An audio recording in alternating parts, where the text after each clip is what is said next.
अस्सलाम वालेकुम, कैसे हैं आप सब। उम्मीद है बिल्कुल ठीक ठाक होंगे। आज हम मैरीगोल्ड प्लांट के बारे में बात करेंगे। सर्दियों में लगाया जाने वाला ये बेहद खूबसूरत फ्लावरिंग प्लांट है। सर्दियों में बहुत से और भी फ्लावरिंग प्लांट लगाए जाते हैं, लेकिन मैरीगोल्ड और पिटूनिया बहुत ज़्यादा लगाए जाते हैं। और बाज़ लोग तो इसको गर्मियों में भी बहुत केयर करके इसको ग्रो कर ही लेते हैं, और जिन इलाकों में गर्मियाँ बहुत ज़्यादा नहीं पड़ती हैं वहाँ तो ये साल भर ग्रो करता रहता है। मैंने भी बहुत कोशिश की जून जुलाई में इसको बचा लूं, लेकिन जून जुलाई में मैं नहीं बचा सकी। वैसे ये बहुत इजीली हमारे घर में ग्रो कर मतलब ये कर लेता है। और कुछ गर्मियों के महीनों में प्रॉब्लम करता है।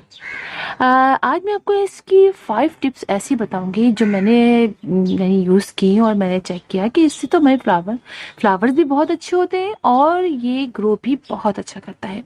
नंबर 1 टिप है इसकी लोकेशन की। ये प्लांट डायरेक्ट सनलाइट को बहुत ज़्यादा पसंद करता है। जितनी ज़्यादा देर हम इसको डायरेक्ट सनलाइट में रखते हैं उतना ही अच्छा ये ग्रो करता है। 4 से 5 घंटे की अगर हम इस स्पॉट में इसको डायरेक्ट सनलाइट में रखें तो ये बहुत अच्छा ग्रो करता रहेगा। और जब आप डायरेक्ट सनलाइट में रखेंगे तो बात आती है फिर वाटरिंग की। तो नंबर 2 वाटरिंग के ही बारे में टिप है कि आपने फिर इसको पानी भी बहुत देख के डालना है। अगर आप देखेंगे कि आपने 4 से 5 घंटे इसको अपने डायरेक्ट सनलाइट में रखा हुआ है अपने प्लांट को, तो फिर आप पानी भी उसी लिहाज से डालेंगे। यानी आप देखेंगे कि पानी खुश्क हो गया है तो आप डाल दीजिए। लेकिन अगर आपको ये लगे कि पानी इसमें है और आप फिर पानी डाल देंगे तो ये प्लांट के लिए अच्छा नहीं रहेगा। लिहाजा आपने इसको थोड़ा सा ऐसे रखना है कि ड्राई साइड रखना है, थोड़ा सा ये ड्राई हो जाए फिर आप पानी डाल दीजिए। और ये बहुत ज़्यादा ड्राई भी नहीं करना है, इसलिए कि जब हम बहुत ज़्यादा ड्राई करेंगे तो इसके लीव्स येलो होने लग जाएंगे।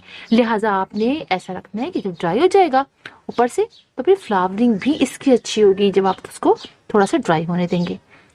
और नंबर 3 टिप है इसकी फर्टिलाइज़र की। फर्टिलाइज़र आपने इसको 15-15 डेज से ही देना है, लेकिन आप थोड़ा सा चेंज करके दीजिएगा। जैसे कि आपने एक दफ़ा इसको गोबर की खाद का लिक्विड फर्टिलाइज़र दे दिया, नेक्स्ट टाइम आप इसको मस्टर्ड केक का दीजिए। आप अगर मस्टर्ड केक का लिक्विड फर्टिलाइज़र नहीं देते हैं तो आप मस्टर्ड केक और एनपीके का मतलब अगर आप मनी लिक्विड फर्टिलाइज़र देना चाहते हैं तो आप लिक्विड दे दीजिए, वरना आप इसको ड्राई फॉर्म में भी दे सकते हैं। आपने मस्टर्ड केक ले लिया, आपने एनपीके ले लिया और अपने प्लांट की जो सॉइल से यानी सॉइल में ऐसी जगह डालें जो इसके जो स्टेम बीच है उससे दूर हो, यानी वाले कोने कोने पर आपने वो ड्राई फॉर्म में डाल दिया। ठीक है, एक दफ़ा आपने गोबर की खाद का डाला, एक दफ़ा आपने मस्टर्ड केक का और उसका मस्टर्ड केक का और एनपीके का इसके साइड में डाला ड्राई फॉर्म में। तो दोनों आप डाल सकते हैं। ठीक है, यानी लिक्विड डाल देंगे आप और फिर आप ड्राई फॉर्म में भी डाल देंगे। और डालने के बाद ड्राई फॉर्म में डालने के बाद आपने फौरन पानी भी डालना है। ये आपके प्लांट के लिए बहुत अच्छा रहेगा। ये दोनों आप 15-15 डेज से गैप पे डालिए। अच्छा, अब 4th इसमें आ जाता है कि जैसे ही आपका फ्लावर सूखने लगे आपने लाजमी उसको कट करना है।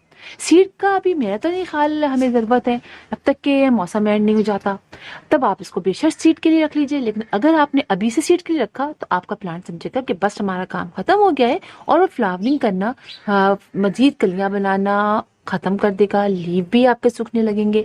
लिहाजा इस चीज़ का आपने बहुत ख्याल रखना है कि आपने फौरन और कट कहाँ से करना है। जैसे कि अब ये फ्लावर है सही, ये सूख जाएगा ना, तो हम यहाँ से इसको कट करेंगे और किसी अच्छी नाइफ की मदद से, किसी अच्छे कटर की मदद से, सीजर की मदद से आपने कट कीजिएगा। अगर आपने ऐसे खींच खांच के किया तो फिर वहाँ से डैमेज हो जाएगा और फिर वहाँ से ब्रांचेस निकलेंगी। इसलिए कि जब आप यहाँ से कट करेंगे तो मजीद ब्रांचेस निकलेंगी और मजीद आपका प्लांट बुशी से बुशी होता चला जाएगा। ठीक है, अब बात करते हैं हम नंबर 5th टिप की। वो कौन सी है? इसमें आपने डालना है लाजमी इंसेक्टिसाइड का स्प्रे करना है। ये बहुत इंपॉर्टेंट है और बहुत सारे प्लांट्स हमारे सिर्फ इसीलिए इसके ख़राब हो रखते हैं कि हम इंसेक्टिसाइड का स्प्रे नहीं करते। मिलेबग और स्पाइडर माइट्स और तरह तरह के कीड़े आप चेक कीजिएगा आपके प्लांट में फ़ौरन ही लगने शुरू हो जाएंगे और एक ही दफ़ा में आपका प्लांट कुछ फ्लावर्स के बाद सूखना शुरू हो जाता है। लिहाजा ये चीज़ें आपने बहुत नोट करनी है। पाबंदी से अगर आप करेंगे तो आपके प्लांट के अंदर बहुत अच्छी फ्लावरिंग होगी, बहुत ज़्यादा ये अच्छा होता चला जाएगा।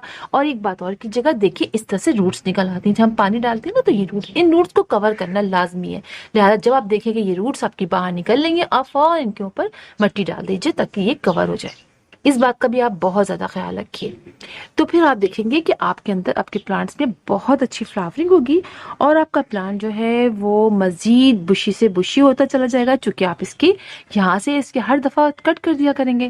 जब आप कट करेंगे तो वहाँ से 2 से 3 ब्रांचेस निकलेंगी, फिर उनके अंदर कलियाँ निकलेंगी, आप उनको कट करेंगे तो फिर आपकी और ब्रांचेस निकलेंगी। तो इस तरह ये प्लांट बुशी से बुशी होता चला जाएगा और बहुत अच्छी आपके यहाँ फ्लावरिंग होगी।